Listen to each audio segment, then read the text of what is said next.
HVB global परिवार को बहुत बहुत नमस्कार। मैं समझता हूं कि आप बहुत देर से सुन रहे हैं, इसलिए थोड़ा थक गए हैं, इसीलिए मेरे स्वागत की तालियों में घनत्व थोड़ा कम था।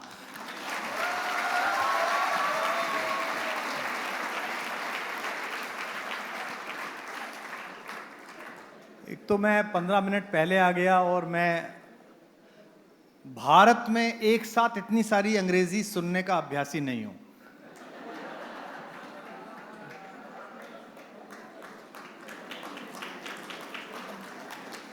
विदेश जाता हूं तो सुननी पड़ती है, लेकिन भारत में मुझे बहुत देर अंग्रेजी सुनने में मुझे थोड़ी अंदर से अचकाहट होती है कि मैं कहीं कहाँ आ गया हूं। लेकिन आवश्यकता है। सबसे पहले तो उन सब बच्चों को बहुत बहुत शुभकामनाएं और आशीर्वाद। बाहर प्रेस पूछ रही थी कि आप विद्यार्थियों को क्या कहना चाहते हैं, तो मैंने प्रेस से कहा कि मैं बच्चों से ये कहना चाहता हूं कि हम जिस देश में और जिस अवस्था में हैं, वहां छोटा सपना देखना अपराध है। इस समय दुनिया जैसी स्थिति में है,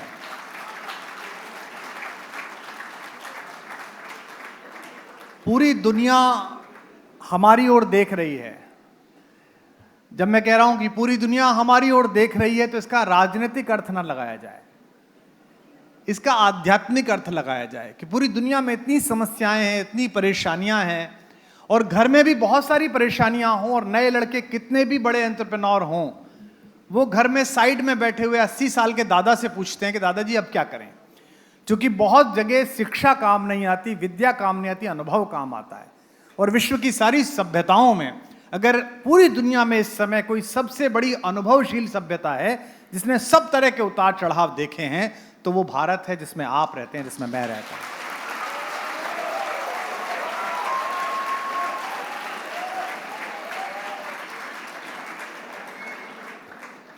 अगले कुछ देर जो मैं बातें करूंगा उसमें हो सकता है कि कुछ लोग सहमत हों, कुछ लोग ना सहमत हों। जब भी मैं ऐसे किसी बहुत ही सफल विद्यालय के परिसर में आता हूं, कलकत्ता में जाता हूं, बिड़ला में, या कहीं जाता हूं भारत के किसी स्कूल में, तो मुझे अंदर से बहुत खुशी होती है। लेकिन अंदर से एक सवाल भी होता है कि क्या ये काम मेरे और आपके करने का था, जो आपने 60 के दशक में शुरू किया।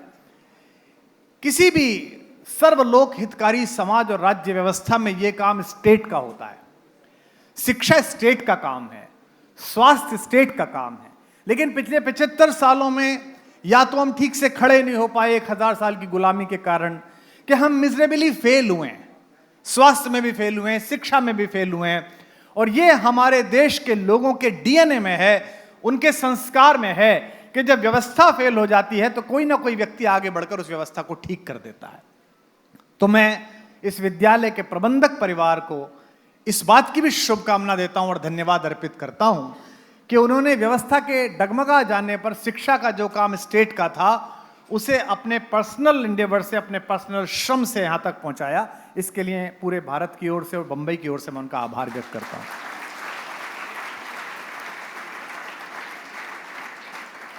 आप में से संभवतः कम लोग जानते होंगे कि मैं लगभग 17 साल विश्वविद्यालय शिक्षा में पढ़ाता रहा।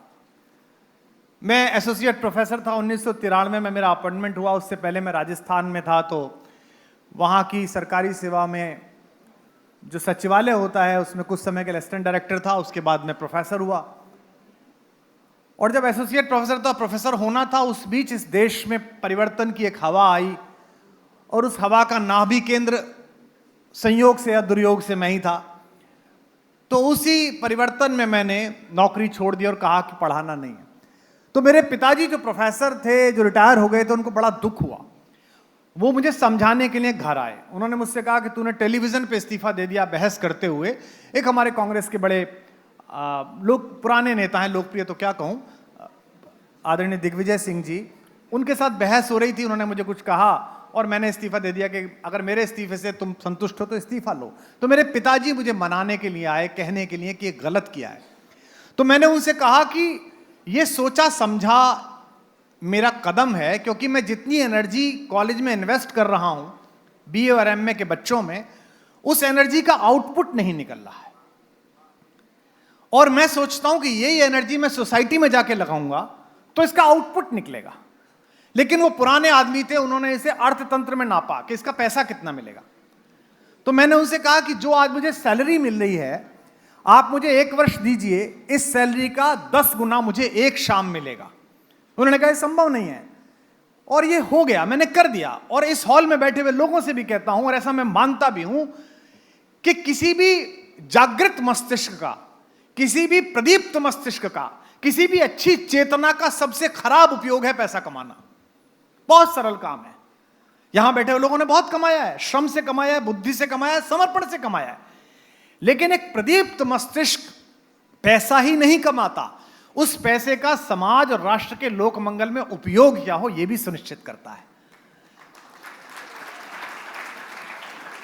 तो इस हॉल में बैठे हुए लोगों ने यह भी सुनिश्चित किया है, बड़े बारीकी से, बड़े सोच विचार से, बड़े तरीके से हम सब के साथ एक छल किया गया है 75 साल में। और वो किया गया है कि हमारे संस्कार में और हमारी शिक्षा पद्धतियों में, हमारे वेदों में जिस बात का उल्लेख है विद्या, उस शब्द को सफलतापूर्वक हटाकर उसकी जगह शिक्षा रख दिया गया है। शिक्षा अनुकरण का काम है।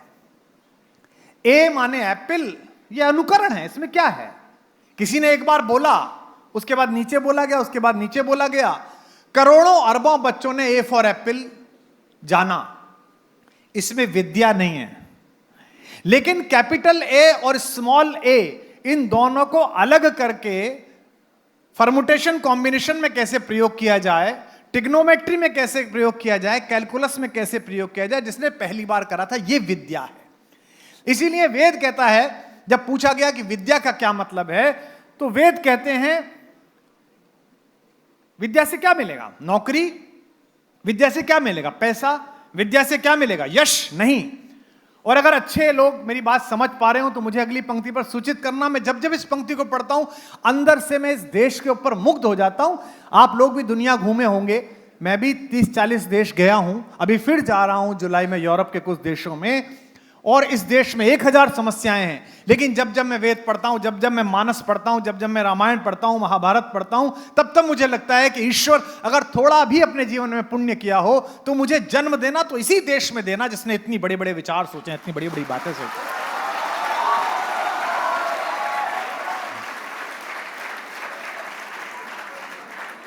आप दुनिया के जो बच्चे हमारे हैं जिन्होंने 12th की है, ये कंप्यूटर में जिस बच्चे को भी पुरस्कार मिला है, ये सब बड़ी यूनिवर्सिटीज में जाएंगे, ये सब स्टैनफोर्ड जाएंगे, ये सब NYU जाएंगे, ये सब सिंगापुर जाएंगे, ये सब IITs जाएंगे, IIM जाएंगे। दुनिया के किसी बच्चे से पूछ लेना। और मैं दुनिया के इतने विश्वविद्यालयों में बोल के आया हूं। मेरी बेटियां दोनों बाहर पढ़ी हैं, किंग्स कॉलेज लंदन में पढ़ी है, दूसरी वॉरिक में पढ़ी है, भारत में काम करती हैं। मैं उनके स्पेन के दोस्तों से, उनके अमेरिकन फ्रेंड से, उनके ब्रिटिश फ्रेंड से अक्सर ये सवाल पूछता रहा हूं। दुनिया के किसी देश में जाकर पूछिए, उससे पूछिए एजुकेशन से क्या मिलेगा। वो कहेगा इससे नौकरी मिलेगी, वो कहेगा इससे पैसा मिलेगा, कोई कहेगा इससे सफलता मिलेगी, कोई कहेगा मैं इससे बम बना पाऊंगा, कोई बिजली बना पाएगा। ये देश महान है जिसमें वेद में ऋषि से पूछा गया कि विद्या क्या करती है, विद्या क्या है? तो ऋषि ने कहा सा विद्या या विमुक्तये, जो आपको मुक्ति प्रदान करे वो विद्या होती है।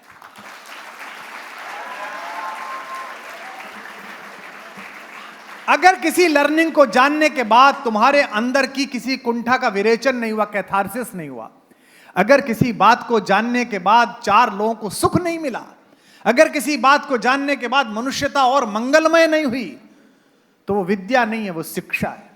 और इस देश का जो नाश है, इस देश की शिक्षा पद्धति के खिलाफ जो काम हुआ है, वो शिक्षा के कारण हुआ है। इस परिसर में जो टीचर्स बैठी हैं, जो प्रिंसिपल मैडम बैठी हैं, मैं जहां जहां जाता हूं कहता हूं ये कभी मत समझना कि आप पर कोई छोटा काम है। एक तहसीलदार, एक दरोगा की चाल में अंतर होता है और प्रोफेसर की चाल संकुचित होती है। अध्यापक को कभी भी स्वयं को साधन से नहीं तोलना चाहिए। जब चाणक्य से कहा सेल्यूकस ने कि तुम्हें क्या चाहिए, मैं तुम्हें सब कुछ दे सकता हूं, तो सेल्यूकस से क्या कहा चाणक्य ने? उसने कहा मैं भिक्षा पर पलने वाला ब्राह्मण हूं, अपनी उदर पूर्ति के लिए सम्राटों के निर्माण तो मैं रोज कर लेता हूं, तू मुझे क्या देगा? इस हॉल में बैठे हैं उद्योगपति, इस हॉल में बैठे हैं 10-10 हजार, 20-20 हजार करोड़ के टर्नओवर के लोग। ये लोग पहुंचे हैं 10,000 पर, 5,000 पर, 20,000 पर, लेकिन ऐसे 10-20 हजार पैदा करने वाले तो आप रोज पैदा कर सकते हो। आप कक्षा में बैठते हो। अध्यापक जब साधन से स्वयं को नापने लगेगा तब वो शिक्षक हो जाएगा। साधन से किसने नापा? एक अध्यापक थे, वो एक राजा के दोस्त हो गए। बच्चों को कहानी सुनाता हूं, अच्छी लगेगी। एक टीचर थे, उनकी दोस्ती एक राजा से हो गई। दोनों बचपन में खेलते थे।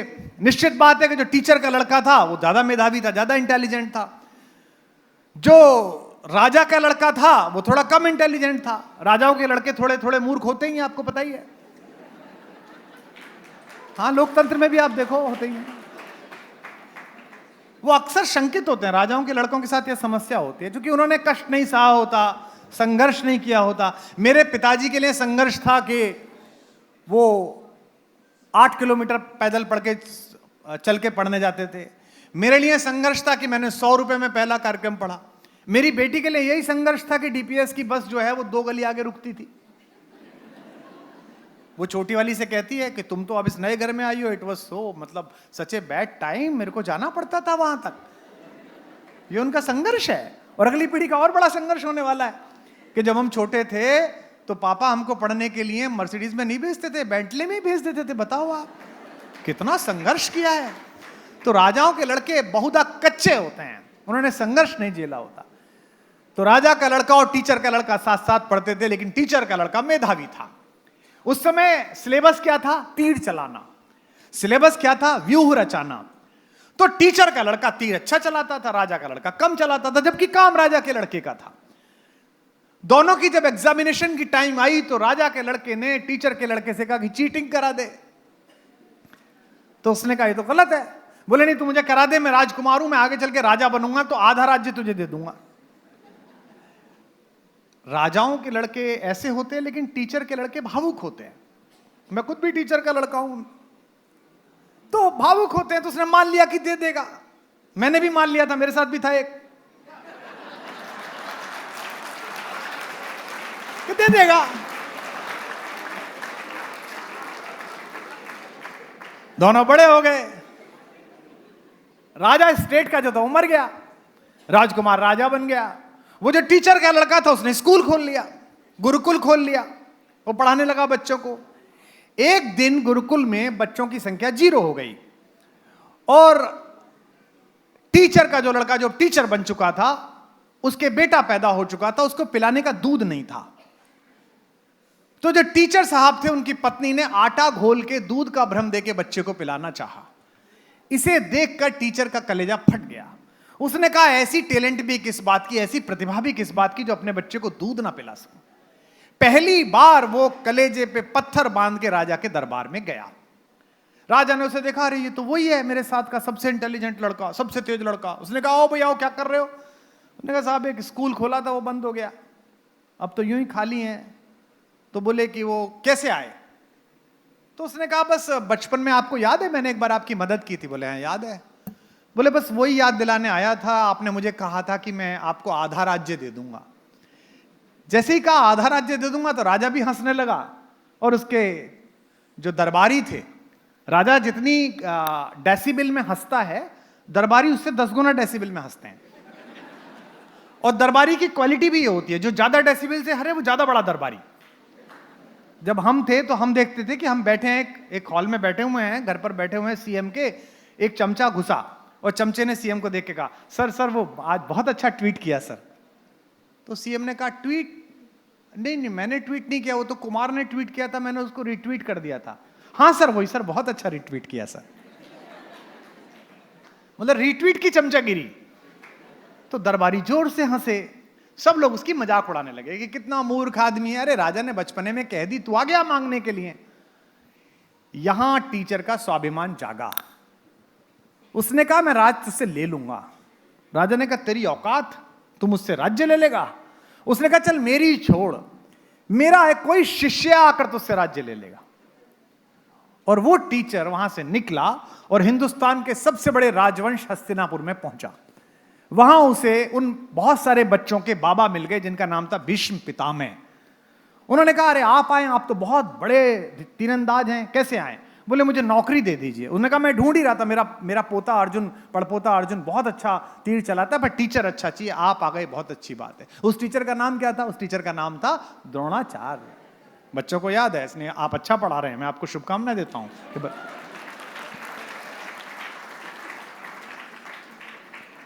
जब सारे कौरवों पांडवों को शिक्षा दे दी द्रोणाचार्य ने, तब बच्चों ने पूछा कि गुरुजी आपको गुरुदक्षिणा क्या चाहिए, आपको गिफ्ट क्या चाहिए? द्रोणाचार्य ने कहा मुझे कुछ नहीं चाहिए, एक राज्य है, वहां जाओ, पांचाल राज्य, और वहां के राजा द्रुपद का पूरा राज्य जीत के उसे मेरे सामने प्रस्तुत करो। सारे बच्चे गए, 100 कौरव गए, 5 पांडव गए। उस समय पृथ्वी पर उनसे बड़ा कोई योद्धा नहीं था, उनसे बड़ा जीनियस नहीं था, कोई चीज ही नहीं थी उनसे बड़ी। उन्होंने जीता और जीतकर वो सब कुछ उनके चरणों में डाल दिया। आइए, हमारे बहुत पुराने प्रिय मित्र राहुल जी आ गए हैं, आपका स्वागत है।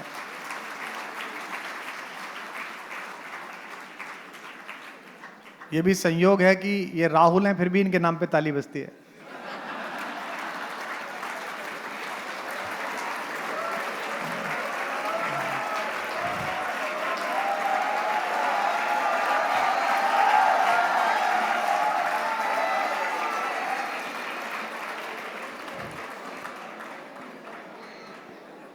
अब राहुल जी संवैधानिक पद पर हैं, विधानसभा के सभापति हैं। एक समय में हम और ये काफी चैनल्स पे अलग अलग पक्ष की ओर से संध्या होते ही दांत घिसते थे। तो मैं आपको ये बता रहा था कि एक अध्यापक के संकल्प ने ऐसे शिष्य पैदा किए कि द्रुपद का पूरा राज्य द्रोणाचार्य के चरणों में आया।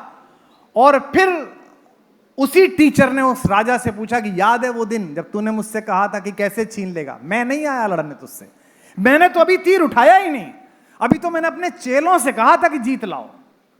तो यहां बैठे हुए एक एक अध्यापक को जो यहां है, मैं उससे ये कहना चाहता हूं, कभी सामने कोई अहंकारी द्रुपद गुजरे, कोई सत्ताधीश गुजरे, कोई पैसे वाला गुजरे, और उसकी आंखों में तुम्हें यह दर्प दिखाई दे कि तुम तो अध्यापक हो, मैं सत्ता में हूं, मैं शासन में हूं, मैं अधिकारी हूं, मैं पैसे वाला हूं, तो उसे इसी दृष्टि से देखना कि क्या अहंकार करता है। मुझ में यह ताकत है कि जिस दिन चाहूंगा या चाहूंगी एक ऐसा शिष्य पैदा कर दूंगा कि तुम्हारे सारे राजवंशों को समाप्त कर दे।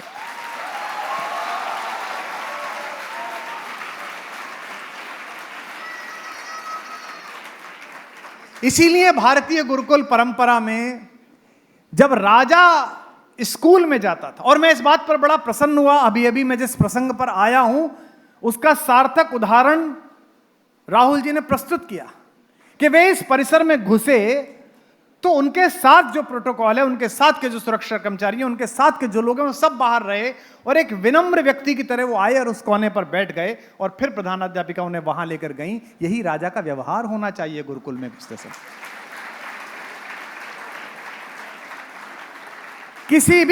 किसी भी राजा का, चाहे वो लोकतंत्र का हो, चाहे वो अर्थतंत्र का हो, उसका व्यवहार यही होना चाहिए कि गुरुकुल में घुसे तो उसे पता चले कि ये उसकी लोकसभा, विधानसभा या उसकी राजसत्ता नहीं है, ये ऋषियों की जगह है। यहां ऋषि साधनारत हैं और वो अपने यज्ञ से नवीन दधीचियों का, नवीन रामों का, नवीन कृष्णों का, नवीन एपीजे अब्दुल कलामों का निर्माण कर रहे हैं यहां पर खड़े। दुष्यंत, जब पहली बार दुष्यंत ने जहां शकुंतला को देखा था कण्व ऋषि के आश्रम में, तो वो एक हिरन का पीछा कर रहे थे और हिरन आश्रम में घुस गया। बच्चों को शायद ये कहानी भी याद होगी, लेकिन ये याद नहीं होगा कि बात क्या हुई थी। आश्रम में घुस गया तो उनके साथ जो लड़का था, मांडव्य कवि था, उसने कहा कि आइए अंदर चलते हैं। दुष्यंत ने कहा नहीं, यह कण्व ऋषि का आश्रम है, यह यूनिवर्सिटी है, मैं राजा हूं, इसमें ऐसे नहीं जा सकता। कालिदास लिखते हैं विनीत वेशे प्रवेष्टव्य, मैं विनीत वेश में प्रवेश करूंगा। पहले उन्होंने अपना मुकुट उतारा, फिर अपने धनुष बाण रखे, फिर अपनी चप्पलें उतारी, फिर आभूषण उतारे, और जब सामान्य कपड़ों में आ गए तब प्रवेश किया। मैं इतनी देर तक केवल इसलिए इस बात को एम्फेसाइज कर रहा था कि मैं एक अध्यापक का बेटा हूं, मैं अध्यापन का काम करता रहा हूं, मेरी पत्नी वर्षों अध्यापक रही हैं, वो अभी लोक सेवा आयोग में आई हैं, उससे पहले वो भी अध्यापक रही हैं। अध्यापक के अंदर ये आभा होनी चाहिए। इस स्कूल में जो हैप्पीनेस करिकुलम आप चला रहे हैं, जो प्रसन्नता का आंदोलन आप चला रहे हैं, जो एक हैप्पी वर्सेटिलिटी सुखद बहुमुखी प्रतिभा का आंदोलन आप चला रहे हैं, उनको ये अंदाजा रहना चाहिए कि इंजीनियर्स पुल बनाते हैं जो 100-150 साल बाद टूट जाता है, अगर अच्छा वाला हो तो। डॉक्टर दिल बनाते हैं पेसमेकर, वो मनुष्य के साथ चिता में चला जाता है। लेकिन आप मनुष्यता बनाते हैं, विद्या बनाते हैं, शिक्षा बनाते हैं, जिससे विश्व जागृत रहता है, चलता रहता है।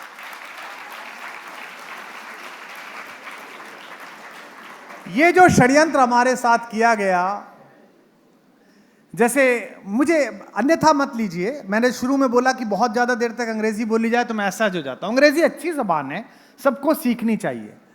मैं भी ग्रेजुएशन में अंग्रेजी में टॉपर था और मेरी शुरुआती कविताएं खुशवंत सिंह जी ने इलस्ट्रेटेड वीकली में छापी थी, वो अंग्रेजी में ही थी। लेकिन हिंदी का और मराठी का अभ्यास इन बच्चों को इसलिए अच्छा होना चाहिए कि अंग्रेजी कितनी भी अच्छी हो, वैज्ञानिक दृष्टि से और आत्मा की दृष्टि से हमारी इन दो भाषाओं के आसपास नहीं है। मैं कोई किसी भाषा तो कितनी आए अच्छा है, जितनी भाषाएं उतनी अच्छा है। अंग्रेजी अच्छी हो सकती है, लेकिन हमारी हिंदी से अच्छी कैसी हो सकती है, मराठी से अच्छी कैसे हो सकती है। वहीदा रहमान कितनी भी सुंदर हो सकती है, मेरी मां से सुंदर थोड़ी हो सकती है भाई।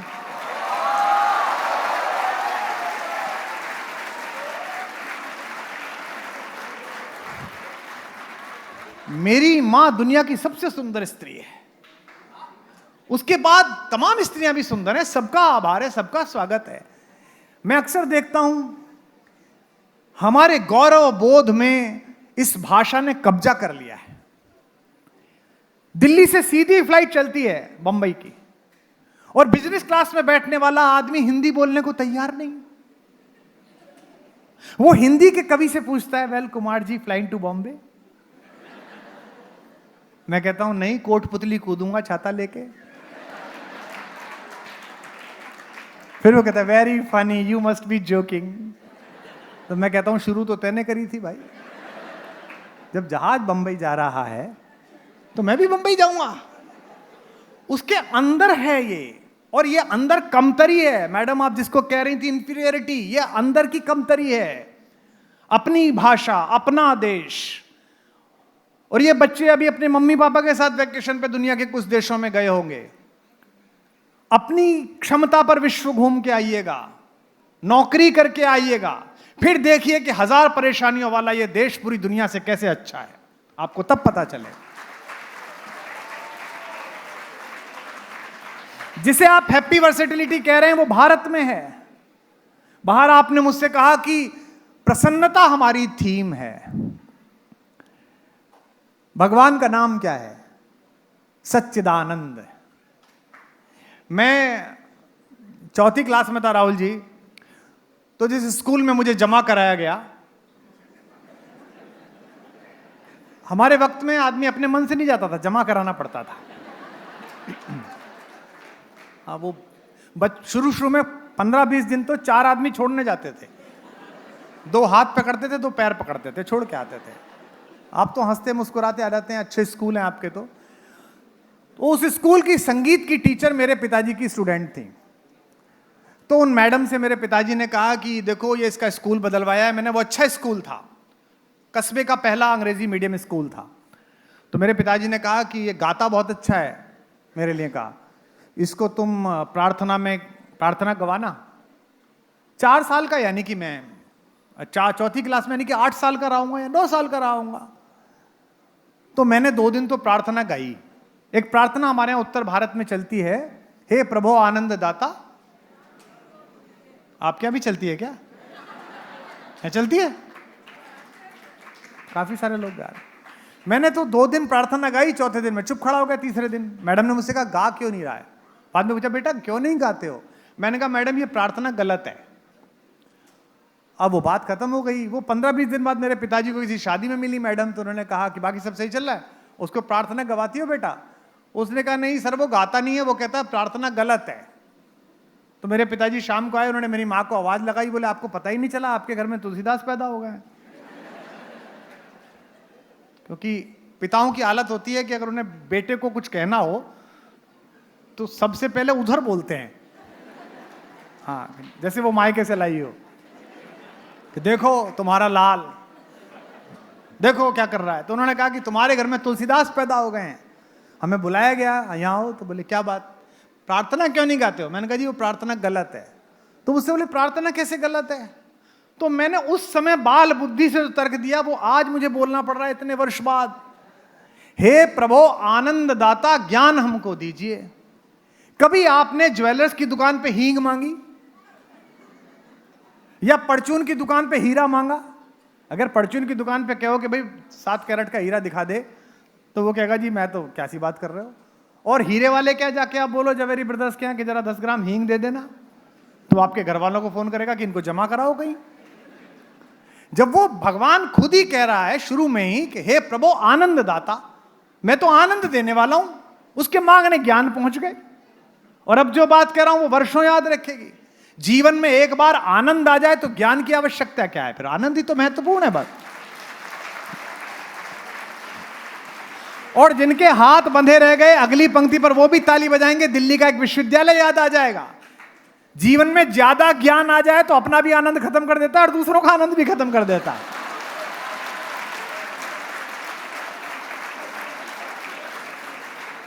दुनिया में जितना फजीता है ज्यादा ज्ञानियों का फैलाया हुआ है। हे प्रभु आनंद दाता ज्ञान हमको दीजिए। वो खुद ही कह रहा है कि मैं आनंद देने वाला हूं। जीवन का अंतिम लक्ष्य आनंद है। जीवन का अंतिम लक्ष्य प्रसन्न रहना है।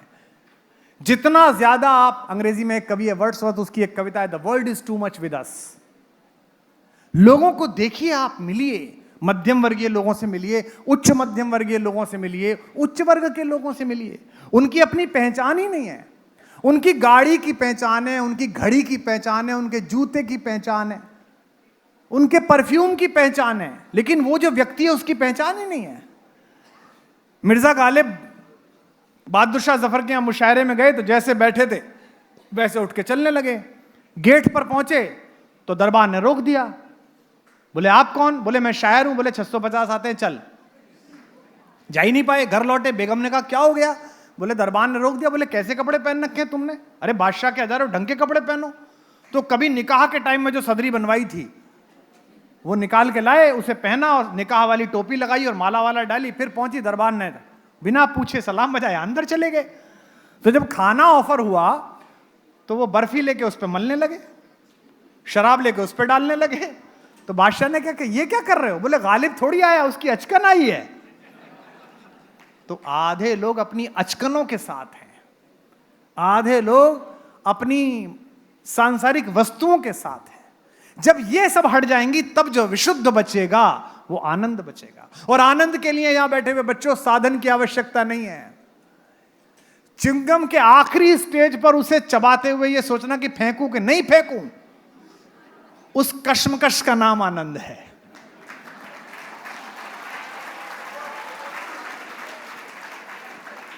चैतन्य महाप्रभु तो खेत में गए हुए थे, काले बादलों के बीच सफेद रंग के बगुलों की पंक्तियां दौड़ कर गई तो इतना सुंदर दृश्य पैदा हुआ कि रोने लगे और बेहोश हो गए और गोविंद गोविंद चिल्लाने लगे कि ये तो भगवान ही कर सकता है। एक तितली देखिए आप कभी, बंबई में तो पता नहीं प्रदूषण कितना है नहीं कितना है, बंबई दिल्ली में तो बची नहीं है अब किसी भी प्रकार की, बाहर ही देखने जानी पड़ता है। तितलियां देखिए, उसके पंख में रंगों का संयोजन देखिए, आपका सुपर कंप्यूटर नहीं कर सकता। समुद्र में जाइए, एक दूसरे से टकराती हुई लहरें जो नृत्य करती हैं उसका नाम आनंद है। ये जो आपको यूनिवर्सल स्टूडियो में दिखाते हैं अमेरिका में, कौन सी जगह, वो फ्लोरिडा में जो भी है वहां, ये जो आपको सिंगापुर में डॉल्फिन दिखाते हैं, ये आनंद नहीं है, ये शिक्षा है। लेकिन बीच समुद्र में बिना ये जाने कि ना सूरज देख रहा है ना पृथ्वी देख रही है, जो डॉल्फिन खड़े होकर नृत्य करती हैं वो आनंद है। ये जो बंगलों में मोर पले हुए हैं, ये जो जू में मोर पले हुए हैं, ये आनंद नहीं है। जो जंगल में अचानक बारिश के आ जाने पर नाचता है मगन होकर, उस मोर के फैले हुए पंखों में आनंद है। और जो बात कहना चाह रहा हूं वो बंबई के लोग समझेंगे, क्योंकि ये धनी शहर है, माया का नगर है, लक्ष्मी का नगर है। विष्णु जी यहीं लेटते हैं समुद्र में, उन्हीं का घर है ये। लोग मुझसे पूछते हैं परफ्यूम, मुझे तो पहले पता नहीं था, मैं तो कस्बे में पैदा हुआ। खुशबू के नाम पर मेरी माँ के एक लोहे का संदूक था, उसमें खुशबू उठती थी। साड़ियों के नीचे उन्होंने कोई छोटी सी शीशी डाल रखी थी, और हम अगर उसमें से 10 पैसे चुरा लेते थे तो मेरी माँ को पता चल जाती थी हाथों की खुशबू से कि चुरा लाया। हमें तो यही खुशबू पता थी। बाद में विदेश गया, बड़ा हुआ, तो मुझे पता लगा कि 2-2 लाख 3-3 लाख रुपए के परफ्यूम आते हैं। लेकिन पुराने लोग यहां बैठे हैं जो गांवों की जड़ों से जुड़े हुए हैं, ऐसे सीनियर्स बैठे हुए हैं। बच्चे तो शायद ही समझें, दुनिया में कितनी भी महंगी परफ्यूम खरीद लेना, लेकिन जलते हुए जून के बाद जब पहला आवारा बादल का झोंका धरती पर पड़ता है तो मिट्टी से जो खुशबू उठती है,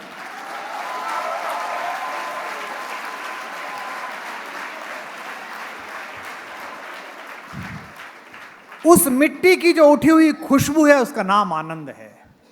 आज तक दुनिया में कोई परफ्यूम बनाने वाला मुझे उस सौंधी महक की बोतल नहीं दे पाया।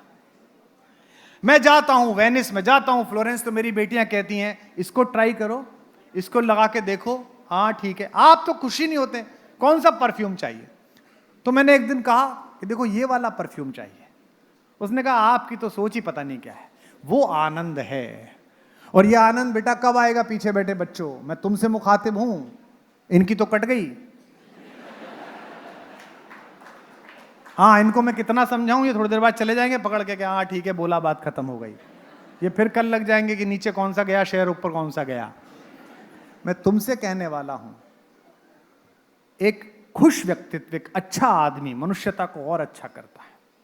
हमने आदत बना ली है कि प्राइमरी में, प्रेप में पढ़ने वाला बच्चा, मेरी सबसे छोटी बेटी छोटी थी तो एक दिन घर पे हमारे एक पुलिस कप्तान थे, शायरी का शौक था, आईपीएस अफसर थे। वो दिल्ली गए थे चूंकि चीफ मिनिस्टर आए हुए थे, तो उनका काम होता है कि आसपास के जिले के कप्तान सलाम मारने जाएं। तो लौटते हुए आए तो हमारे ड्राइंग रूम में बैठे थे, तो बच्चे से उन्होंने पूछा कि बेटा बड़ा होके क्या बनोगे? मेरी बेटी ने वो उत्तर दिया जो उन्होंने अब तक नहीं सुना था, क्योंकि मैंने उसे बचपन में सिखाया। तब एक दिन आई स्कूल से, उसने कहा पापा मैं बड़े होके क्या बनूंगी? मैंने कहा बेटा मैं क्या बताऊं? बोले नहीं, सबसे पूछा था टीचर ने, कोई बता रहा था डॉक्टर बनेगा, कोई बता रहा था इंजीनियर बनेगा, कोई बता, तो मुझे क्या बनना चाहिए? मैंने उसको कहा बेटा हमको ना अच्छा आदमी बनना चाहिए, एक गुड ह्यूमन बीइंग। उसने कहा पापा ये क्या होता है? मैंने कहा बेटा ये बड़ा होने पर पता चलेगा। उसने उन्हें कप्तान साहब से कहा कि मैं अच्छा आदमी बनूंगी अंकल। उनको समझ ही नहीं आया अच्छा आदमी क्या होता है। उन्होंने मुझसे पूछा ये क्या सिखा रखा है? तो मैंने उन्हें बताया कि अच्छा आदमी अगर इंजीनियर बनेगा तो पुल में चोरी नहीं करेगा, अच्छा आदमी अगर डॉक्टर बनेगा तो किडनी नहीं बेचेगा, अच्छा आदमी अगर नेता बनेगा तो देश नहीं बेचेगा, अच्छा आदमी अगर इंजीनियर बनेगा तो बम नहीं बनाएगा, बिजली बनाएगा। आप गलत प्रक्रिया में अच्छा आदमी बनाइए।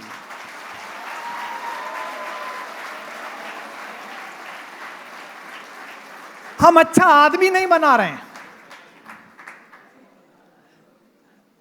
उत्तरांचल में एक साधु थे, स्वामी राम, पता नहीं कितने लोगों ने उनका नाम सुना है नहीं सुना है।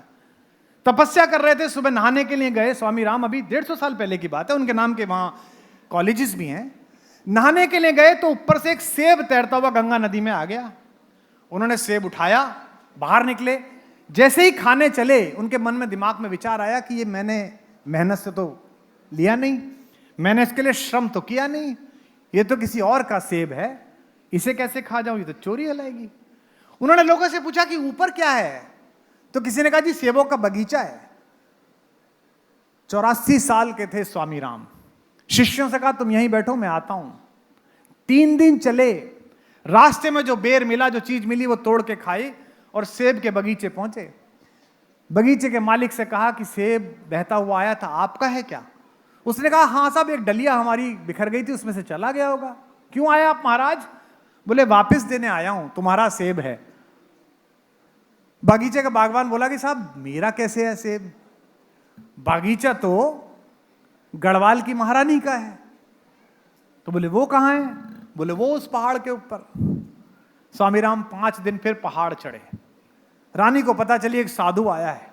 बुलाया, महाराज कैसे आए? महारानी साहिबा एक सेब था आपका, ये क्या हुआ? बोले मैं नहा रहा था, ये बहता हुआ आया, मैं बगीचे में गया, बगीचे वाले ने कहा कि ये तो महारानी का है, तो मैं आपको। वो हंसने लगी। अरे बोले आप अजीब आदमी हैं, आप इसे खा लेते, मेरे बगीचे का एक सेब में क्या बिगड़ जाता? उन्होंने कहा मुझे तेरे बगीचे की चिंता नहीं है, इस एक बिना मेहनत के सेब को खाने से मेरी सारी तपस्या भंग हो जाती। ये भाव आपने कितने बच्चों में पैदा किया है, ये बात विद्या तय करेगी। हमारे प्रिय मित्र राहुल जी राजनीति में काम करते हैं, आप सब लोग उद्योग में काम करते हैं, मैं कविता में काम करता हूं, और मेरा कोई भरोसा नहीं कि मैं फिर इनके यहां जाके काम करने लगूं, और पहले भी वहीं से आया हूं। लेकिन उस काजल की कोठरी में भी निष्कलंक रहकर काम करने का हुनर जो आया वो इसी विद्या से आया। मैं दूसरी क्लास में था, एक रबड़ आती थी, बच्चों को याद होगी, बच्चे तो आप मेरे उम्र के जो लोग हैं 70-80 के दशक के, उनको याद होगी। एक कैमल की रबड़ होती थी। उन्हीं दिनों एक रबड़ आई जो पशु पक्षियों के पेट में फिट होती थी। गैंडे के पेट में, हाथी के पेट में खोलिए तो रबड़ निकलती थी। बड़ी महंगी सी रबड़ थी, उस जमाने के हिसाब से 1-2 रुपए की थी। कैमल की रबड़ 5 पैसे की आती थी। मैंने अपनी माँ से कहा कि मैं सबसे छोटा था, उनको सबसे प्रिय था, मैंने कहा मुझे ऐसी वाली रबड़ दिला दो। उन्होंने पता करा तो मेरी बहन ने बताया कि वो 2 रुपए की आती है। तो मेरी माँ ने कहा नहीं है, बहुत महंगी, और है तो सही रबड़ ये। मेरे मन में एक लालच बैठ गया कि रबड़ मुझे भी मिलनी चाहिए। मेरी सीट के पास एक व्यापारी का बेटा बैठता था, उसके पास वो रबड़ थी।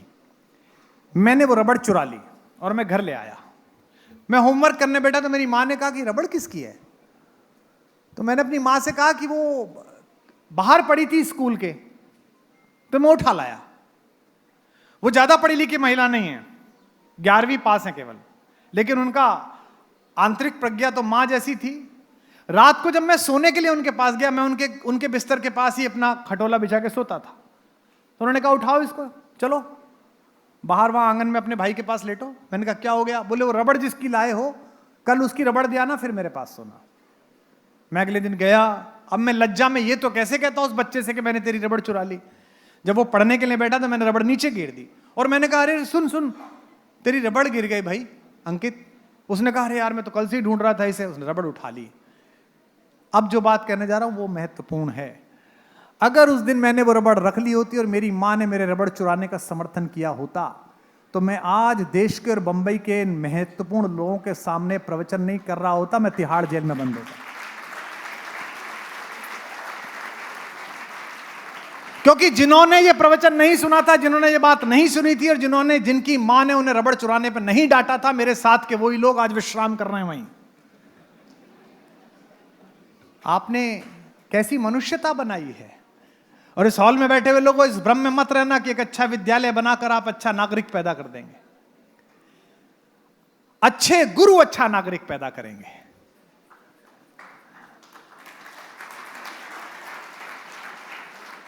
एक बच्चा है जो क्रिकेट खेलता है, जिसने सरकार ने कोई मदद नहीं, खुद ने पराक्रम किया, भारत में नंबर 1 क्रिकेटर बना, दिल्ली का हमारा लड़का। एक लड़की है जो मुंबई में फिल्मों में काम करती थी, सरकार की कोई मदद नहीं, अपनी प्रतिभा से नंबर 1 हीरोइन बनी। उन दोनों बच्चों ने शादी कर ली, एक छोटी बच्ची पैदा हुई, और एक 2020 मैच जो कि भारत का भी नहीं है, बीसीसीआई नामक एक क्लब का मैच है, उसमें वो बच्चा ठीक से परफॉर्म नहीं कर पाया। तो उसकी छोटी सी बच्ची के लिए आप इतनी गंदी गंदी थ्रेट पोस्ट करते हैं। और वो थ्रेट देने वाला लड़का जब मेरे ट्वीट के बाद पकड़ा गया, तो वो कोई बेपढ़ा लिखा आदमी नहीं था, वो कोई ट्रॉल नहीं था, वो IIT IIM से पढ़ा हुआ एक मल्टीनेशनल में 78 करोड़ रुपए साल के पैकेज पे नौकरी करने वाला लड़का था। इसका मतलब तुमने जो IIT बनाई है, हमने जो IIM बनाए हैं, वहां ऐसा बच्चा पैदा हो रहा है जो एक 6 साल की बच्ची के बारे में इतनी घृणित बात सोच सके। और ये मेरे बुजुर्ग बैठे हैं, बता दीजिए, गांव में हालत ये होती थी कि गांव की लड़की सबकी लड़की होती थी, चाहे किसी जाति की हो। गांव का बुजुर्ग सबका बुजुर्ग होता था। तुम तो बहुत सौभाग्यशाली हो कि तुम्हारे को जरा सी आंख दिखाने के बाद मां कहती है कि बेटा जरा थोड़ा प्रॉब्लम में है, नाराज हो गया, आप मिल लीजिए। हमसे भी कहती है। हम उस जनरेशन के आखिरी चिराग हैं जहां अपने बाप से भी पिटे और बाप के दोस्तों से भी पिटे। जरूरी नहीं था कि आपके पिताजी आपको कूटें, उनके सारे दोस्त हाथ साफ करते थे। हम उस जनरेशन से आए हैं। इसका मतलब कहीं गहरे हमारी चित्तवृत्ति में समस्या है जो शिक्षा सॉल्व नहीं करेगी। और अब मैं जो बात कह रहा हूं वो पीछे की बजाय आगे के अभिभावकों और इस संस्थान के जो चलाने वाले हैं उनसे कह रहा हूं कि लगा अगर गेहूं में कीड़ा बाहर से मंगवाओगे, लगा अगर गेहूं में कीड़ा बाहर से मंगवाओगे, घुना हुआ चारित्र देश का उसे कहां से लाओगे? जिस देश में पिता की एक हल्की सी रोती हुई इच्छा पर सर्वाधिक शक्तिशाली आदमी जंगल चला जाता है, वहां आप खबर पढ़ते हैं कि बेटे ने बाप की कुल्हाड़ी से हत्या कर दी। जिस देश में कभी रेशम के मलमल के नीचे जिसके चरण नहीं पड़े हों, वो मिथिला की राजकुमारी जंगलों में निकल जाती है 14 वर्ष के लिए, वहां आप ये खबर पढ़ते हैं कि सोते हुए पति की प्रेमी के साथ पत्नी ने हत्या कर दी। जिस देश में अपनी पत्नी के अपमान का बदला लेने के लिए व्यक्ति समुद्र के ऊपर पुल बना देता हो, उसमें आप ये समाचार पढ़ते हैं कि पति ने पत्नी की हत्या कर दी। हो क्यों रहा है? ये समस्या कहां से आ रही है? ये समस्या इसलिए आ रही है क्योंकि आपने शिक्षा को विद्या समझ लिया है। आपके यहां सब कुछ चलता है, हमारे परिवारों में। हमारे ये महिलाएं बैठी हैं, कलेजे पे हाथ रख के बताइए, 8 बजे आपके यहां चैनल पे शुरू होते हैं सीरियल। मैं यदा कदा पलटते हुए देखता हूं उन्हें कि चल क्या रहा है इनमें। एक घर है, उसमें 3 बहुएं हैं। वो जो बड़ा वाला लड़का क्रिकेटर है, फिल्म हीरो है, उससे दोनों बहुओं का ब्याह हो चुका है। वो जो बहुएं हैं उनका पहले भी कहीं ब्याह हो चुका है। सास अलग रणनीति लगा रही है। किसका घर है ये? मेरा आपका घर नहीं है। इसे लाइटली मत लीजिए। आपका सोना जा चुका, आपकी चांदी जा चुकी, आपका कोहिनूर जा चुका, आपकी तकनीक जा चुकी, आपकी यूरेनियम जा चुकी। अंतिम चीज बची है जिसके बल पर तुम पूरे विश्व पर छा सकते हो, वो तुम्हारा परिवार और तुम्हारा संस्कार। अब उस पर डाका डालने की कोशिश है, उस पर। इसी माया नगरी में नेटफ्लिक्स की कोई सीरीज देख लीजिए। इस देश के एक बहुत बड़े, मैंने राहुल भाई पिछले जब कोरोना चला तो मैं अपने फार्म हाउस में बंद था, काम था नहीं, तो एक व्यक्ति ने मेरे को फोन किया, पुराने परिचित थे। उन्होंने कहा यार वो फिल्म एक लिखनी है। मैंने कहा मैं तो लिखता नहीं हूं फिल्म, क्योंकि फिल्म लिख लो फिर वो जो हाल हो जो अभी हुआ है। गजब ही है भाई। तो मैंने कहा मैं तो लिखता नहीं हूं। उन्होंने कहा नहीं ये वाली तो लिखनी पड़ेगी, ये तो आपके मन की फिल्म है। उन्होंने मुझे मेल भेजी, मुझे थोड़ा ठीक लगा, मैंने वो फिल्म लिख दी। वो जैसी मैंने लिखी थी उन्होंने 60% इस्तेमाल करी, 100% तो करी नहीं, लेकिन अच्छा ये रहा कि पहली ही फिल्म को फिल्म फेयर मिल गया। आप सबने देखी होगी, अभिषेक बच्चन साहब की एक फिल्म लिखी थी मैंने 10वीं, आपने देखी होगी, शिक्षा के ऊपर थी, उसी को फिल्म फेयर मिल गया। जैसे ही ये खबर बाहर गई कि कुमार विश्वास फिल्म लिख रहा है या गाना लिखता है, तो इंडस्ट्री से लोगों के फोन आने शुरू हुए। तो एक बहुत बड़े डायरेक्टर हैं, प्रोड्यूसर हैं, उनकी बहुत सारी सीरीज सब जगह चलती हैं, उनका मेरे पास फोन आया।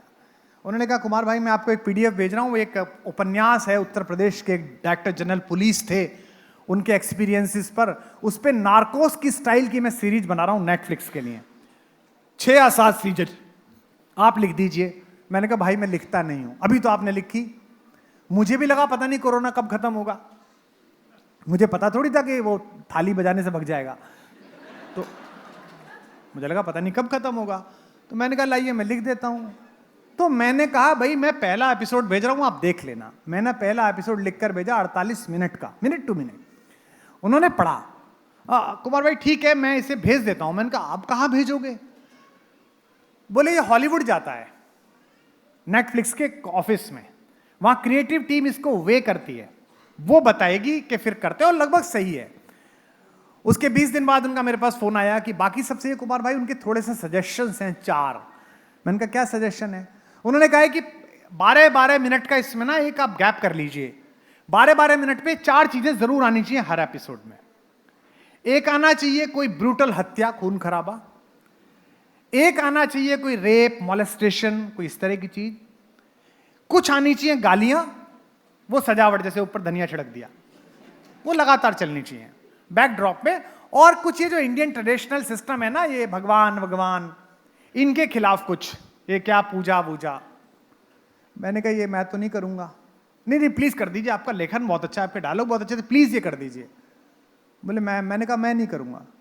मुझसे अच्छा एक काम करिए, आपका जो पेमेंट है वो फाइनल रहा, मैं आपका एक सब राइटर रख देता हूं, वो ये सब डाल देगा। मैंने कहा फिर भी लोग तो देखेंगे ना राइटर कुमार विश्वास। अरे उससे क्या होता है, लोग क्या करते हैं। आप मेरा मन है अभी जो पीछे लोगों ने किया कि मैं फोन करके बताऊं कि लोग ये करते हैं जो अभी अभी हुआ। इसका मतलब क्या है, विदेश में बैठकर ये योजना है कि आपके संस्कार और परिवार पर हमला किया जाए, यूनिट को तोड़ा जाए। आज की डेट में भी ये जेस्चर के हिंदुस्तान का प्रधानमंत्री अपनी मां के पास कंधा देने के लिए जाता है या अपनी मां के हाथ से 100 रुपए लेता है, ये जेस्चर कैसे समाप्त हो, ये जेस्चर कैसे समाप्त हो कि इतनी बड़ी भीड़ में बोलने के बाद भी मैं अपने 86 साल के पिता का फोन उठाते में डरता हूं। और ये अगर वीडियो बाहर गया तो भी हो सकता है कि वो मुझे फोन करें और वो एक ही बात कहते हैं, मैंने उनका नाम रखा है रॉयल टाइगर। मैं फोन उठाता हूं, जी पापा जी। अरे भाई वो तुम्हारा बंबई का वीडियो देखा मैंने, बाकी सब ठीक था, वो क्या तुमने एक मूर्खों जैसी बात कह दी, उसमें उच्चारण ही गलत था तुम्हारा। वो पहली बात यहीं से शुरू करते हैं, मूर्ख हो तुम, यहीं से शुरू करते हैं। मुझे आपकी अदालत देख लें, कोई प्रोग्राम देख लें, अरे क्या गजब मूर्ख हो तुम, क्या बोला है वहां पर, भाई ये श्लोक ऐसे नहीं है ऐसे है। और इस हॉल में बैठे हुए बच्चों, जब तक वो मुझे मूर्ख कह रहे हैं तब तक मेरे बुद्धिमान होने की संभावनाएं बनी हुई हैं।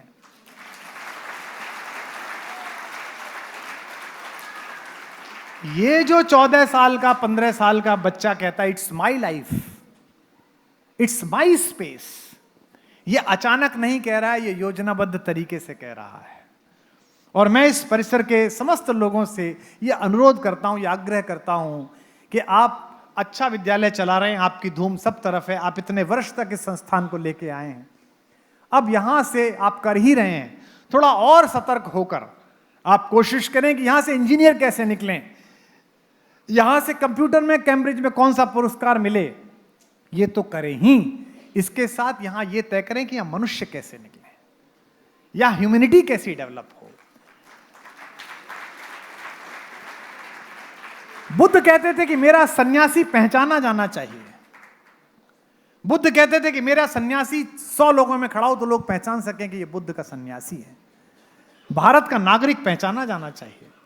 हम भारत में भारत की सरकारों के खिलाफ खूब बातें करते हैं, खूब चुटकुले सुनाते हैं, खूब जुमले सुनाते हैं, कवि सम्मेलनों में रोज रात कटाक्ष करते हैं, लेकिन विश्व के किसी भी देश में जब मैं कार्यक्रम करने जाता हूं, मंच पर जाने से पहले कवियों को अपने कमरे में बुलाता हूं हाई टी पर, तो उनसे एक ही बात कहता हूं, 2 बातें विशेष ध्यान रखना।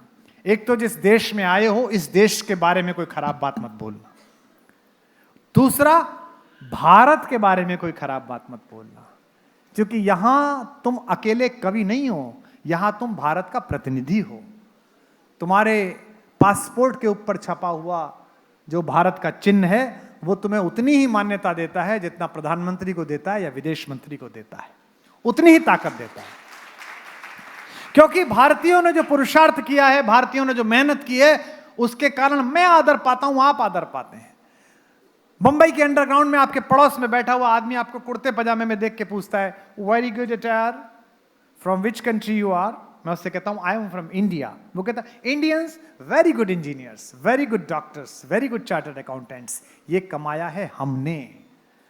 अगर दो दुनिया के सारे बड़े नेताओं के बीच में देश के प्रधानमंत्री को घेर कर बात की जाती है, पूछा जाता है, यूक्रेन भी फोन करता है, रूस भी फोन करता है, तो ये किसी सरकार की, किसी पार्टी की, किसी प्रधानमंत्री की उपलब्धि नहीं है, ये 140 करोड़ लोगों का समवेत पुरुषार्थ है।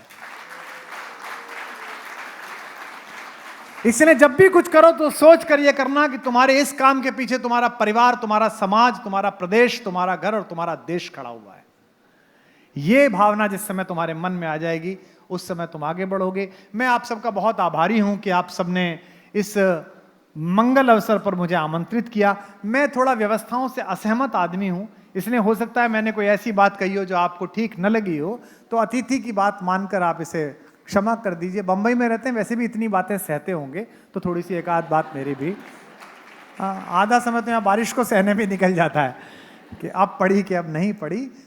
तो जितने भी विद्यार्थी हैं मैं उनसे यही अनुरोध करता हूं कि आपसे हमें आशाएं हैं, आपसे उम्मीदें हैं, इसलिए नहीं कि आप सफल हों। सफलता कभी भी मानक नहीं है। एक बात और ध्यान रखना, मैडम ने बोला था सक्सेस के लिए पढ़ाई मत करना, सक्सेस के लिए कुछ मत करना। सक्सेस बहुत क्षणिक होती है। हमने देखी है सफलता भी और असफलता भी। मैं अपने जीवन में 3 बार का असफल आदमी हूं और हर असफलता से मुझे नई जिंदगी मिली है। जब मैंने इंजीनियरिंग से बाहर आया तो पूरे मोहल्ले में, पूरी कॉलोनी में, पूरे कस्बे में बात फैल गई कि इस पे इंजीनियरिंग नहीं हुई। और आज मैं दुनिया के किसी देश में जाता हूं, अभी मैं नाथद्वारा गया तो मैं कलेक्टर मिलने आया, उसने कहा सर मुझे आपसे स्पेशली मिलना था। मैंने कहा बताइए। बोला सर मैं भी पटेल हॉस्टल में रहा हूं, जहां मैं थोड़ी देर के लिए रहा था वहां वो बताने आया है, क्योंकि उस कैंपस में ये बात फैली हुई है कि यहां रहता था। सक्सेस बहुत छोटी है बेटा, सफलता तुम्हारे मनुष्य होने में है, सफलता तुम्हारे प्रयास करने में है। जिस दिन अभिमन्यु लड़ने के लिए चला उसने सबके पैर छुए चक्रव्यूह तोड़ने के लिए, क्योंकि अर्जुन थे नहीं। दोपहरी के समय जब उसे उतारा गया तो सबने कहा जीते रहो जीते रहो जीते रहो। जब अपने मामा के पैर छुए जो पिता से भी ज्यादा थे, जिन्होंने पाला था उसको, उन्होंने कहा बेटा यशस्वी भाव। द्रौपदी ने यह शब्द सुन लिया। जब वो चला गया तो द्रौपदी ने कहा कि कान्हा मुझे तुमसे एक बात पूछनी है। आज तुम मेरे बेटे को आशीर्वाद देते समय ना तो मुस्कुरा रहे थे और सबने कहा जीते रहो, वो अपनी जिंदगी का सबसे बड़ा युद्ध लड़ने जा रहा है, तुमने कहा यशस्वी रहो। कृष्ण ने जो उत्तर दिया वो मैं तुम्हें सौंप कर जाता हूं। कृष्ण ने कहा कि द्रौपदी मैं नहीं जानता कि मेरा भांजा आज रात तक शाम तक जीतेगा कि हारेगा, पर जो मैंने उसे शिक्षा दी है मैं ये जानता हूं जब तक महाभारत के युद्ध की चर्चा रहेगी मेरे भांजे का यश सबसे ऊपर लिखा जाएगा।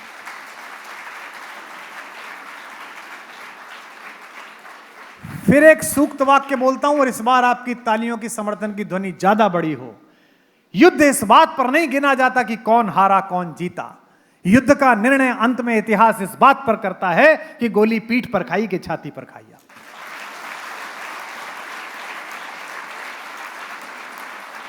आप चुनौतियों से लड़ते हुए अगर पराजित भी हो जाओ तो भी इसे अपनी विजय समझना। अगर चुनौतियों से जूझते हुए आपका यश मलिन भी हो जाए तो भी इसे अपनी विजय समझना। और दुनिया जिधर जा रही है उधर सत्य है, यह भी ठीक नहीं है। जनमत से सरकारें बनती हैं, मनुष्यता नहीं बनती। किसके साथ कितना जनमत है उससे सरकार बनती है। हमारे यहां बैठे राजनेता लोग, हमने भी बनाई है 2 बार, लेकिन मनुष्यता जनमत से नहीं बनती। जनमत तो उस दिन राम के खिलाफ था जिस दिन राम वापस नहीं गए। पूरी अयोध्या सारे मंत्री माए तीनों सारे भाई दरवाजे पे आके बैठ गए पंचवटी में चित्रकूट में, भैया चलो बेटा चलो। अगर उस दिन राम लौट जाते तो सब खुश हो जाते, तालियां बजती, जुलूस निकलता कि चलो मान ली सबकी बात। लेकिन राम ने कहा कि नहीं नहीं नहीं नहीं, एक संविधान संशोधन पिताजी करके गए कि राजा तुम बनोगे, मैं 14 साल जंगल में रहूंगा, हम दोनों की औकात नहीं है कि कॉन्स्टिट्यूशन के साथ छेड़छाड़ करें। इसीलिए राम का यश आज तक भी है। और जिन्होंने जनमत के हिसाब से काम किया उनका यश नहीं बचा। जनमत तो सिकंदर के साथ था, जिस समय उसने आम्बीक राज पुरु से कहा, बंदी था पुरु और सिकंदर 6 फुट 3 इंच का था और उसके ऊपर एक लोहे का बड़ा वाला मुकुट पहनता था जैसे यूनानी राजा पहनते थे। पुरु की हाइट 5.5 फुट की थी, घाव लगे हुए थे, जंजीरों से बंधा हुआ था। जब सिकंदर के सामने लाया गया कि यह भारत का सीमांत प्रदेश का राजा पुरु है तो सिकंदर ने पूछा कि बता तेरे साथ क्या व्यवहार किया जाए। ऐसे समय में तो आदमी भीख मांग ले रहा था प्राणों की, माफ कर दीजिए छोड़ दीजिए। लेकिन स्वाभिमान से डटे हुए आम्बीक राज पुरु ने कहा, जैसा एक राजा दूसरे राजा के साथ व्यवहार करता है वैसा व्यवहार कर मेरे साथ। और आज तक इतिहास में यह कहानी सुनाई जाती है। तो यहां बैठे हुए छोटे बच्चों, हो सकता है कि तुम्हें किसी समय लगे कि तुम्हारे को सफलता नहीं मिली है, हो सकता है कि तुम्हें लगे कि ये सामने वाला मुझसे ज्यादा तेज है, इसलिए जल्दबाजी में निर्णय मत करना। सफलताएं बड़ी छोटी हैं। इसी मध्य प्रदेश में, इसी महाराष्ट्र में, बंबई में जहां खड़ा हूं, यहां मराठी के एक प्रोफेसर का लड़का 10वीं में फेल हो गया। इसलिए फेल हो गया कि वो क्रिकेट खेलता था। कितने प्रोफेसर्स ने मजाक उड़ाई होगी गुरुजी की, बताओ जी प्रोफेसर साहब का लड़का ही फेल हो गया। और उसी मराठी के प्रोफेसर के लड़के की कहानी, हमारे आदर्श, हमारे आइडियल, ये इसी महाराष्ट्र के पाठ्यक्रम में 8वीं क्लास में पढ़ाई जाती है। उसका नाम है सचिन रमेश तेंदुलकर। तो सफलता मानक नहीं है, मनुष्यता मानक है। इसमें बहुत सारे लोग और माँ बाप यहां बैठे हैं तो उनसे भी कहना है, अपने अधूरे सपनों का बोझ अपने बच्चों की पलकों पर मत ला दिए। जो आप पर नहीं हो पाया उसके लिए उन्हें प्रेरित मत करिए, उन्हें अच्छा नागरिक बनाइए। लंदन में 3 दिन अपने अपने राम कर रहा था। एक हमारे बड़े उद्योगपति हैं आप ही के मारवाड़ी समाज के, उन्होंने मुझसे कहा कि मेरे एक मित्र मिलना चाहते हैं, बड़े कष्ट में है दोनों पति पत्नी। मिले जी, बताएं क्या कष्ट है। उन्होंने बताया कि मेरा बेटा है, हमने उसे IITian निकाला, फिर उसने सॉफ्टवेयर की कंपनी खुलवाई, अब 10,000 करोड़ का टर्नओवर है, एक चाइनीज लड़की से शादी की है, बाकी तो सब ठीक है, पैसे वैसे खूब ठीक हैं, पर हमें लगता नहीं हमारा लड़का है, हमें छोड़ के आगे निकल गया है। मैंने उनसे कहा कि वो थोड़ी निकला है, आपने भेजा था, आपने 9वीं क्लास में कहा था कुछ मत देख आगे बढ़, ये पड़ोस में क्या हो रहा है मत देख आगे बढ़, इधर इस कुत्ते को कोई टांग में चोट मार गया इसका इलाज मत करवा, मर जाएगा कोई दिक्कत नहीं, तू केमिस्ट्री पढ़, फिजिक्स पढ़, टिग्नोमेट्री पढ़, शादी हो रही है कजिन की उसमें मत जा, पढ़। उसे कहा तू कुछ मत देख, तू आगे बढ़। उसे आगे बढ़ने की इतनी आदत पड़ गई कि एक दिन उसने तुमको भी नहीं देखा और आगे बढ़ गया। अब रो रहे हो कि आगे क्यों बढ़ गया भाई?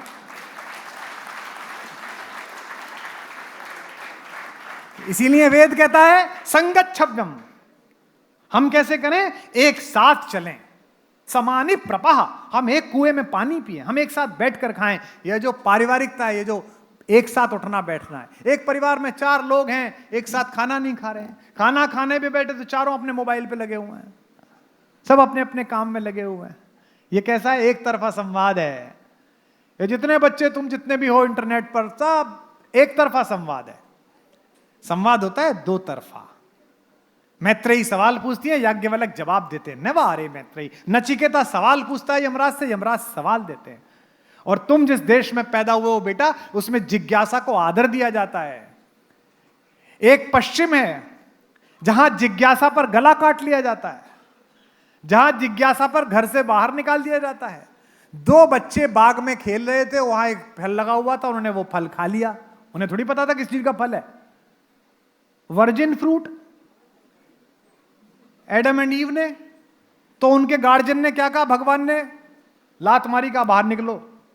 बागे बहिष्ठ जो स्वर्ग था उससे बाहर निकाल दिया। यह पश्चिम है जहां जिज्ञासा करो तो दंड मिलता है, निष्कासन मिलता है। और अब मैं तुम्हें वो बात बताता हूं जिस पे तुम्हें आनंद आएगा।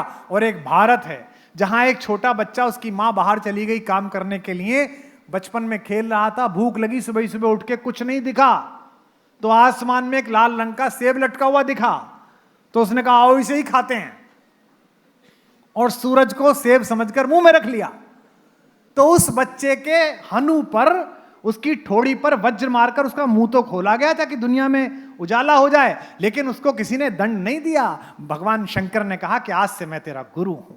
इंद्र ने कहा मैं तुझे आशीर्वाद देता हूं। वायु ने कहा कि मैं तेरा पिता हूं, मैं तुझे आशीर्वाद देता हूं। और वो बच्चा जिसने बचपन में जिज्ञासा की, वो ज्ञानी नाम अग्रगण्य कहलाया। कौन? बजरंगबली हनुमान।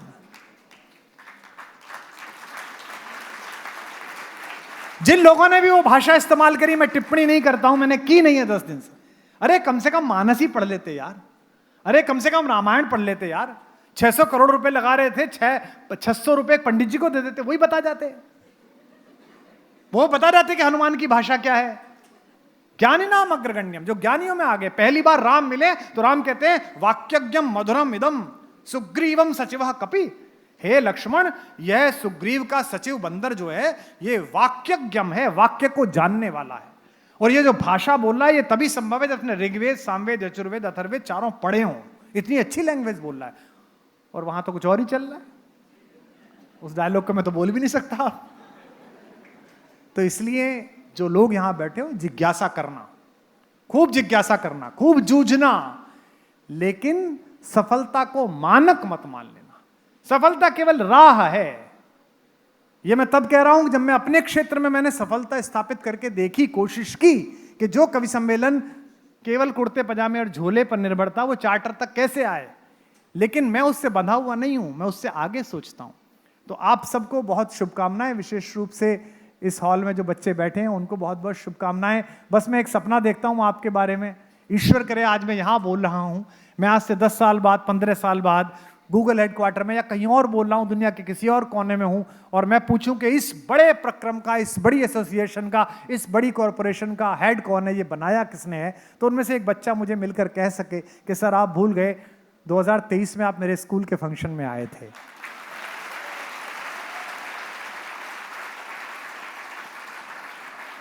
इस प्रगति से मुझे कुछ नहीं मिलेगा, लेकिन जैसे बड़ी आंखों को देखकर खुद की आंखों को अच्छा लगता है, ऐसे अच्छा लगेगा। इसीलिए मैं भारतीय उद्योग समूह में जब भी बोलता हूं, मैं तब भी कहता हूं कि आपकी प्रगति से कवि होने के नाते, एक आध्यात्मिक जगत का वक्ता होने के नाते मुझे क्या मिलेगा मुझे नहीं पता। मुझे इस बात की प्रसन्नता होगी कि मेरे कबीले से, मेरी कौम से, मेरे घर से, ऑकलैंड में मैं राहुल भाई एक दिन रात को प्रोग्राम करके बाहर निकला तो व्हाइट स्क्वायर करके एक चौराहा है, वहाँ बड़े बड़े गाड़ियों के शोरूम है, लैम्बोर्गिनी, फेरारी, ऐसे ही घूम रहा था रात को 1 बजे, तो उसके बीचों बीच देखा मैंने महिंद्रा, और मैं ये भी भूल गया कि बज क्या रहा है। मैंने तभी फोन निकाला और आनंद भाई साहब को फोन करा। भारत में उस समय 3:30 बज रहे थे। उन्होंने बेटा बोला, हेलो हाँ कुमार बोलो। मैंने कहा भाई साहब यहाँ, मैंने बोले दैट्स गुड बट यार 3:30 बज रहे हैं। तो मैंने कहा मैं भूल गया, मैं इतना खुश हुआ और अगले दिन मैंने ट्वीट किया, मुझे उस उद्योग समूह से कुछ नहीं लेना, मुझे उससे कोई गाड़ी नहीं खरीदनी, मेरे खेत में ट्रैक्टर उनका जरूर है, वो भी पैसे देके खरीदा है, मुझे कुछ नहीं लेना। लेकिन एक भारतीय के नाते जमीन के आखिरी छोर में न्यूजीलैंड में खड़े होकर जब मैंने एक भारत का ब्रांड देखा, तो वो केवल महिंद्रा का ब्रांड नहीं था, वो 140 करोड़ हिंदुस्तानियों की अस्मिता खड़ी हुई थी वहां। और ये अजीब देश है कि यहां के बुद्धिजीवी इस बात पर चिंतित है कि भारत के सेठ प्रगति क्यों कर गए। अजीब लोग हैं भाई। दुनिया में कोई राजवंश, कोई सत्ता, कोई समाज ऐसा नहीं है जहां का श्रेष्ठी वर्ग महत्वपूर्ण ना हो। चाहे वो राम का समय हो, चाहे कृष्ण का समय हो, चाहे गुप्त वंश का समय हो, अगर उद्योग सही रहेगा, उद्योगपति काम करेगा, तो वो बहुतों को काम देगा। वो जो राजस्व देगा उससे लोक मंगल का काम होगा। लेकिन एक बड़ा वर्ग है जो कहता है कि नहीं, सेठ बड़ा कैसे हो गया। मैंने आज तक अमेरिका में नहीं देखा कि मार्क जुकरबर्ग के खिलाफ वहां लोगों ने प्रदर्शन किया हो कि ये बड़ा क्यों हो गया, या स्टीव जॉब्स के खिलाफ वहां प्रदर्शन किया गया हो कि ये बड़ा कैसे हो गया। मैं यही देखता हूं कि ये बड़ा कैसे हो गया, क्योंकि भारत में ये स्थिति है कि चाहे हमारा हाथी मर जाए पर पड़ोस वाले की बकरी मरनी चाहिए, इसका नुकसान होना चाहिए। तो इस प्रतिस्पर्धा से उबर कर अगर हम संवेद स्वर में एक साथ भारतीय होकर काम करेंगे, तो आने वाला कल इस परिसर का भी है और हमारा भी है। मैं आपका बहुत आभार व्यक्त करता हूं कि आपने इतने मनोयोग से मुझे सुना। बहुत बहुत आभार, बहुत बहुत धन्यवाद आप सबका।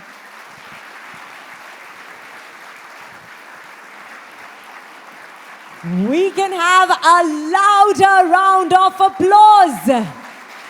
Humanity, versatility, brilliance. हमारी ही थीम नहीं है, इनकी वाणी में भरी हुई थी। Thank you so much for those wonderful, wonderful words, Dr. Kumar Vishwas.